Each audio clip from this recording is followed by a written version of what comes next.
Assalamualaikum warahmatullahi wabarakatuh. Balik lagi bersama saya di channel Perisai Nusantara TV.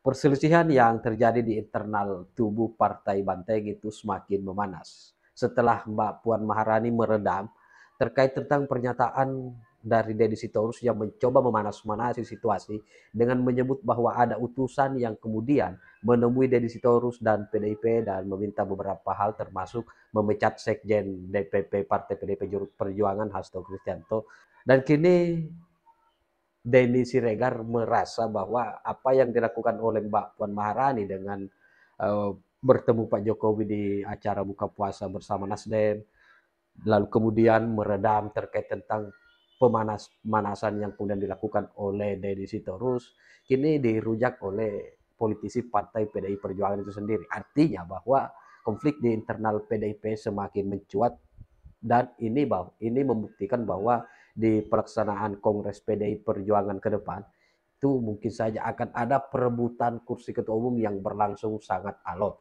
Nah, tak perlu berpanjang lebar, seperti apa videonya kita simak berikut ini. Coba kita simak perkataan dari Ibu Ketum.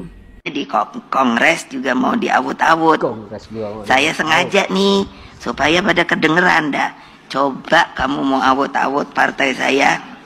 Dan di sini ada postingan dengan narasi yang seperti ini dari Bang Denny Siregar. Gue lihat lu ini seolah-olah ingin memporak-porandakan tubuh PDIP sendiri. Kenapa? Karena yang lu sedang serang dengan narasi seperti itu adalah anak dari Ketua Umum Ibu Megawati, yaitu Mbak Puan Maharani. Kenapa ya getol sekali belakangan ini menyerang seolah-olah di PDIP itu ada apa-apa, ada penyusup? Tidak mungkin Mbak Puan Maharani adalah seorang yang lu anggap seolah-olah penyusup di partai ibunya sendiri. Begitu. Malah hari ini sebagai kader wanita yang ada di PDI Perjuangan, gua itu mengidolakan Mbak Puan Maharani dengan kelegowoannya, kedewasaannya dalam berpolitik. Ini bukan perkara oposisi atau tidak oposisi. Yang lu maksud biar kami aja yang oposisi ini, kami ini siapa? Lu juga bukan orang partai kan? Jadi siapa yang lu maksud? Kalau dilihat lagi, ditarik ulang, seolah-olah kan lu ini PDI sejati, banteng sejati, begitu ya. Karena banteng sejati itu tidak perlu masuk partai, kan gitu. Jadi gue curiga dengan Denny Siregar ini. Parah sih. I'm your knight in shining armor, and I love you. You have made.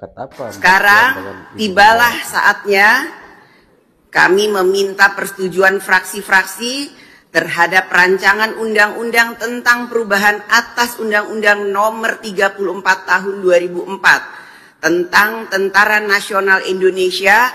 Apakah dapat disetujui untuk disahkan menjadi undang-undang? Terima kasih. Gue mau nanya dulu sama kalian secara jujur, sebenarnya Undang-Undang TNI ini disahkan, yang berkeberatan itu rakyat atau instansi yang merasa dirinya akan tersaingi atau lahannya akan hilang? Gimana? Waduh.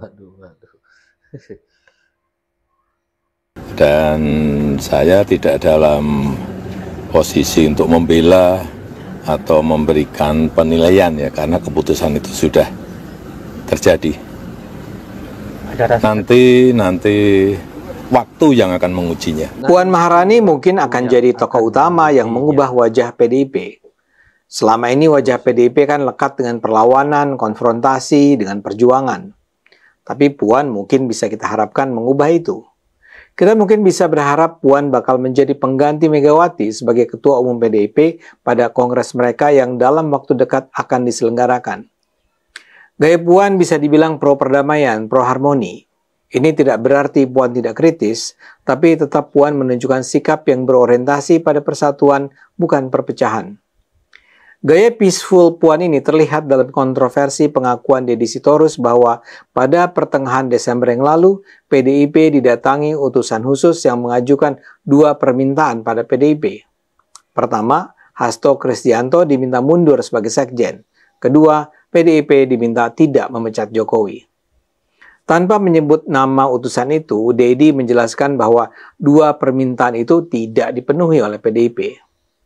Cerita yang disampaikan melalui konferensi pers itu menjadi ramai dibicarakan karena itu membuat banyak orang menganggap karena PDIP tidak mengikuti dua permintaan itu, Hasto akhirnya benar-benar ditahan. Tersebar pula tuduhan bahwa yang mengirimkan utusan adalah Pak Jokowi. Jokowi tidak terima dituduh begitu. Jokowi membantah bahwa dia mengirimkan utusan itu ke PDIP sebelum partai itu memecatnya sebagai kader.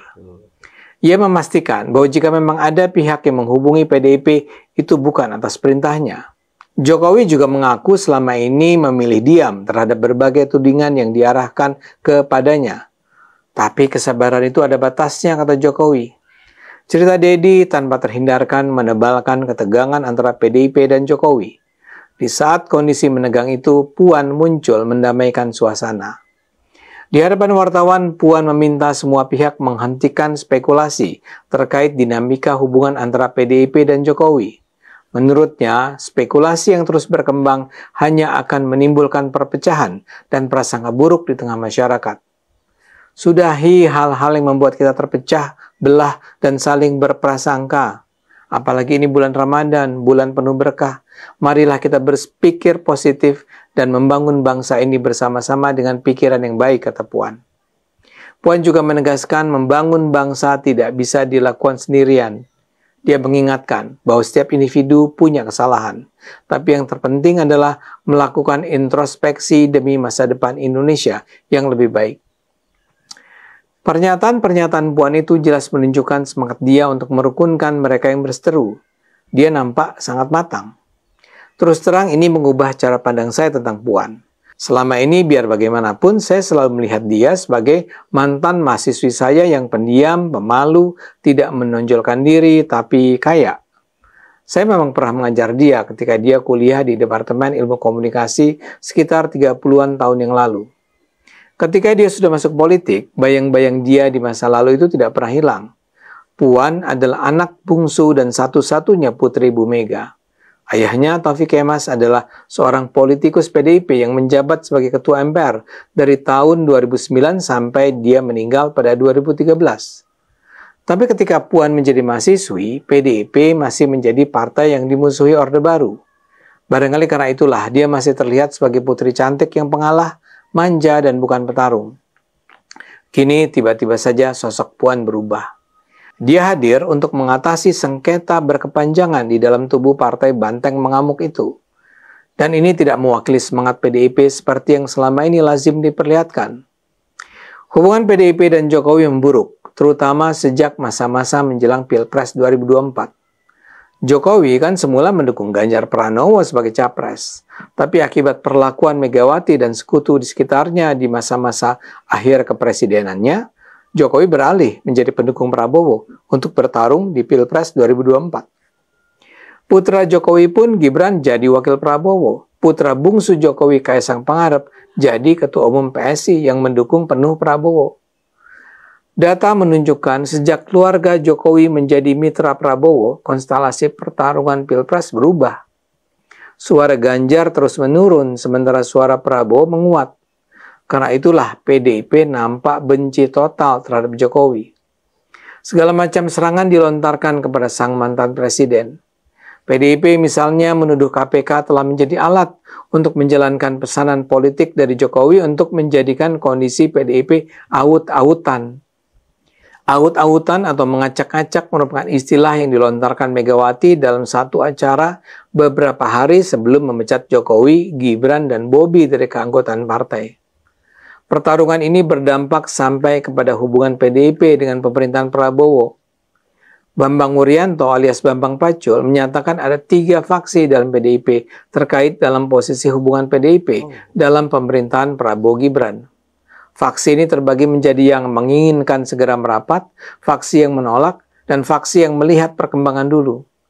Bisa diduga mereka yang merapat adalah mereka yang dekat dengan Jokowi. Mereka yang menolak adalah mereka yang anti-Jokowi. Di sisi lain, hubungan Jokowi dan Puan itu harmonis sejak awal. Jokowi menunjuk Puan sebagai Menko PMK dalam kabinet yang pertama pada 2014. Saat pengumuman nama kabinet, Jokowi menyebut Puan sebagai politisi perempuan yang kaya pengalaman. Jokowi juga menyebut Puan sebagai panglima politiknya saat pemilu 2014 yang lalu. Dalam sengketa PDIP dan Jokowi, Puan hadir sebagai pembela Jokowi. Puan misalnya secara tegas membantah beredar cerita bahwa persoalan antara Jokowi dan PDIP bermula dari permintaan perpanjangan masa jabatan presiden jadi 3 periode. Puan mengatakan Jokowi tidak pernah menyampaikan ingin jabatannya sebagai presiden ditambah atau diperpanjang.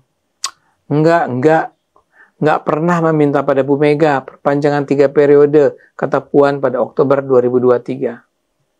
Kini Puan kembali tampil untuk meminta PDIP berhenti menyerang Jokowi. Dan ini semakin penting karena PDIP akan menyelenggarakan kongres beberapa bulan ke depan. Yang istimewa kali ini sangat mungkin akan ada pemilihan ketua umum baru. Selama ini saya menyangka Megawati adalah ketua umum yang punya hak prerogatif memilih ketua umum berikutnya. Tapi saya ternyata salah. Pemilihan ketua umum PDIP ditentukan oleh Kongres. Megawati selama 26 tahun menjadi ketua umum ya karena peserta Kongres kompak secara aklamasi memilih Mega.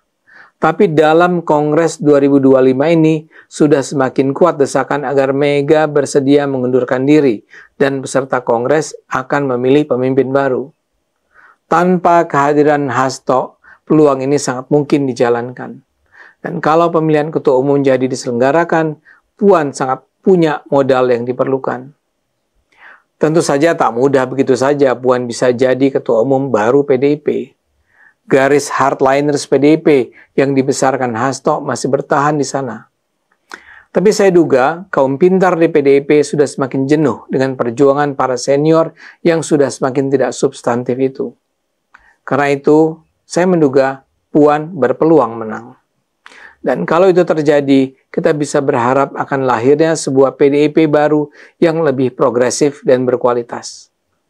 Ayo gunakan akal sehat, karena hanya kalau kita gunakan akal sehat, Indonesia akan selamat. Sahabat-sahabat sekalian, jadi apa yang kemudian terjadi di internal tubuh PDIP ini membuktikan bahwa ke depan pertarungan Kongres PDIP akan berlangsung akut dan bahkan adanya desakan dari internal PDIP untuk kemudian menyuruh Ibu Megawati mundur dari posisi Ketua Umum PDI Perjuangan.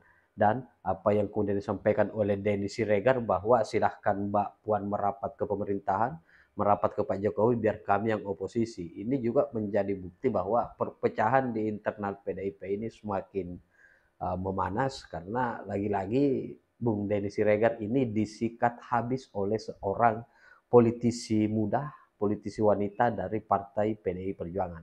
Nah, saya kira demikian konten kali ini. Bagaimana respon sahabat-sahabat sekalian? Tinggalkan di kolom komentar. Terima kasih. Wallahul muwaffiq ila aqwamit thoriq. Wassalamualaikum warahmatullahi wabarakatuh. Salam waras, salam akal sehat, NKRI harga mati.